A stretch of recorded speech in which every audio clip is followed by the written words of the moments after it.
The true crime we're getting into this week is the Biden crime family. Devon Archer, Hunter Biden's business partner. That's right. He was set to testify in front of Congress about Hunter Biden and Joe Biden's alleged illegal dealings. Now, do you want to know what happened to him the day before he was supposed to testify? Mia, guess what happened to Devon Archer the day before he was supposed to testify about Joe Biden's illegal dealings in Ukraine?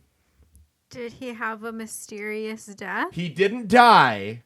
Was he accused of kiddie porn? He wasn't accused of kiddie porn, but he was arrested. They did arrest him the day before. The Department of Justice, that is a totally legitimate institution and totally not, corrupt or being weaponized for political gain. Joe Biden's Department of Justice arrested him. Now, he still did get to testify. So this is what that tells me. Now, he did commit a crime. Shocker, Hunter Biden rolls with criminals. Who would have thought? Hunter Biden's business partner and former best friend was a criminal. Big surprise. We're all shocked there, right? Outrageous criminal activity. Big surprise there. We're all really surprised. We're really shocked by all of that, I know.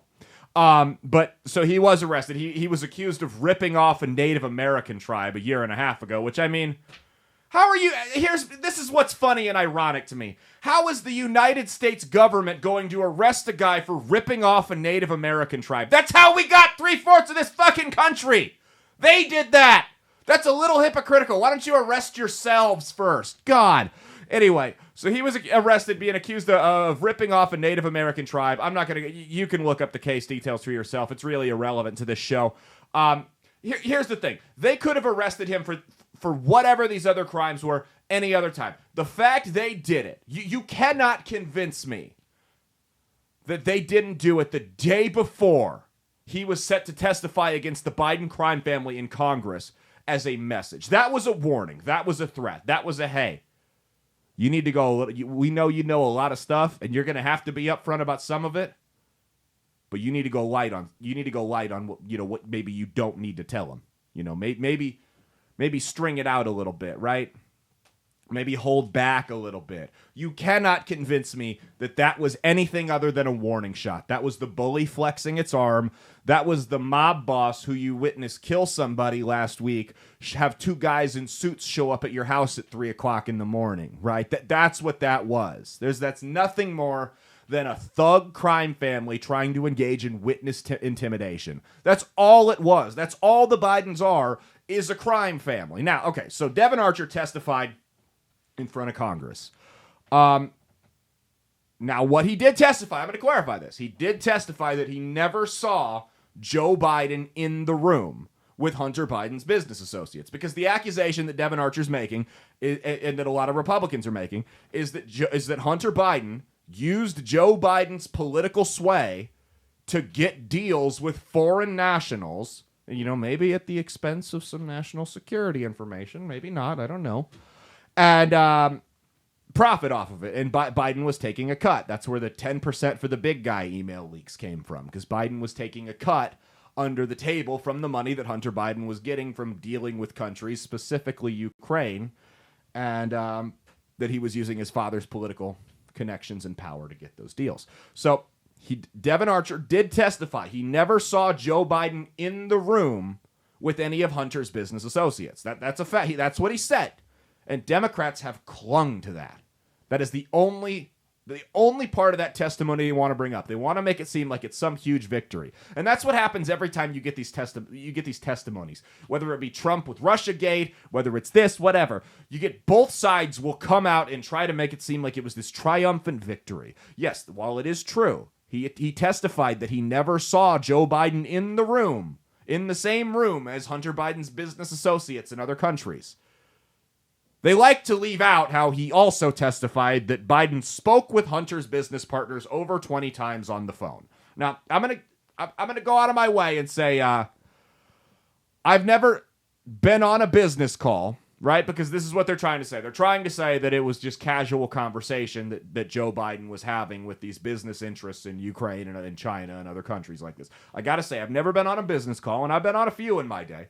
Never been on a business call where we're talking money, we're talking deals, whatever, and I go, hey, Dad, I'm on a super important business call right now. Can you come in here and talk to these guys about football?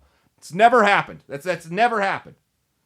Seriously, if my dad knew the people, the only reason I would put my dad on the phone if I were conducting a business deal is if my dad knew the person that I was talking to and could help me get a better deal, could help me close it out. That's the only reason. This is how stupid they want you to, that they think you are. Check out this video from Congressman Jeff Goldman, who's basically been Biden's de facto lawyer throughout this. Go ahead. Doesn't it contradict the president's statement saying that he never talked to any of Hunter Biden's business associates? Clearly he talked, whether it's about the weather or whatever, but he said specifically that he's never talked to them. Doesn't this contradict them? I don't know what his comment is, and of course you don't. If we're gonna, well, I don't think that's what he said. He never said that he has never spoken to anyone. He said that he had nothing to do with Hunter Biden's business dealings. If he says hello to someone that he sees his son with, is he supposed to say, "Hi, son"? Oh, no, I'm not going to say hello to the other people at the table or the other people on the phone. It's kind of a preposterous premise to think that a father should not say hello to people that the son are at dinner with. The son is at dinner with, and that is literally all the evidence is. Was this like a party trick that Hunter Biden used to impress the people he was with? What a stupid cop-out. He just said hello. First off, he testified that he never saw him in the room. So are you saying that he lied? Is that the accusation that's being thrown out? Because what he just said was, well, if he sees his son having dinner with the guy... Yeah, because that's totally the same thing. Talking about the weather.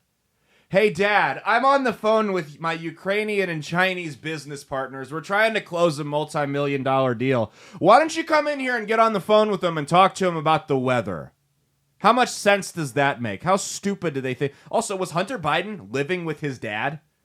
Why else would Joe walk in on them having dinner? Like, what the hell's going on in that trailer trash household? My God. These people are rotten to the core. Rotten to the core. They truly expect you to be so stupid that you believe that Joe Biden took 20 phone calls with Hunter Biden's Ukrainian, Chinese, and who the hell knows where else business partners to talk about the weather. He was such good friends with these guys, and they just had such a strong shared mutual interest in meteorology that he picked up the phone 20 times and 20 separate times and talked to these guys about the weather in the middle of business deals. They're very, very passionate, right? They're very passionate about the storm front going through Kansas right now. Joe Biden and the Ukrainian business moguls. Very passionate about these things. Yes. That's totally believable. Everyone believes that. Now, the problem is, everyone doesn't believe that. 40% of the population hears that immediately and doesn't believe it because of who's saying it. 40% of the population hears that immediately and believes it because of who's saying it. 10% of the population doesn't give a shit. They're arguing about the Barbie movie. And then 10% of the population's on the fence. And we have to convince the 10%. This is how sad it is and how stupid so many people are. And I'm not saying all independents and moderates are stupid. I think it's important to think for yourself.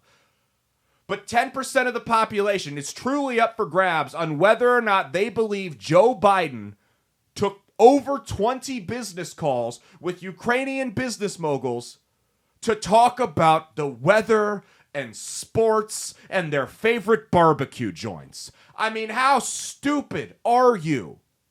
Let's just use a little common sense. Why? Let me know in the comments on Rumble. Reach out to me on outlawstreamers.com under the That's Base tab. Let me know any other reason that Joe Biden would get on that phone call other than to talk about business. Hey, thanks for watching. If you liked what you saw, be sure to click the link in the description to get the full episode on Rumble. If you prefer to listen along, you could actually get us on Spotify, Spreaker, and iHeartRadio. You can also go to www.outlawstreamers.com to learn more about not just my show, but tons of other great shows and all the exciting projects they have coming up. Follow my socials at Caleb Isn't Funny on Twitter and Instagram, at Caleb Salvatore Comedy on the Chinese Spy app that is TikTok, and be sure to like and subscribe to this YouTube channel. Thanks, and we'll see you every Saturday for brand new episodes of That's Based. Peace.